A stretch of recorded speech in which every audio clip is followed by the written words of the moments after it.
আসসালামু আলাইকুম। আমি আজকে চিংড়ি মাছ নারকেল দুধ দিয়ে শাপলা রান্না করব। এখানে আমি শাপলাগুলো কেটে লবণ হলুদ দিয়ে সিদ্ধ করে নেব আগে থেকে।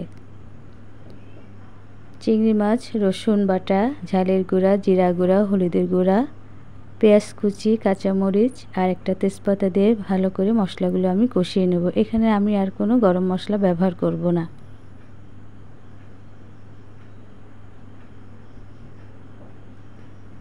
মশলাগুলো কষানো হয়ে গেছে। আমি এখানে অর্ধেকটা নারকেলের দুধ দিয়ে ভালো করে মশলাটা আবারও কষিয়ে নেব।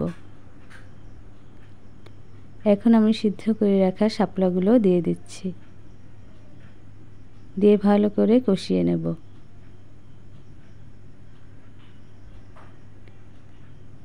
বাকি নারকেলের দুধটুক আমি আবার দিয়ে দিলাম। তেল ওঠা পর্যন্ত আমি এটা রান্না করে নেব।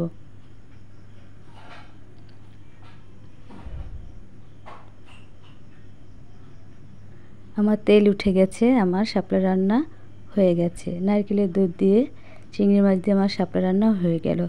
রান্নাটি ভালো লাগলে আমার চ্যানেলটি লাইক সাবস্ক্রাইব করবেন।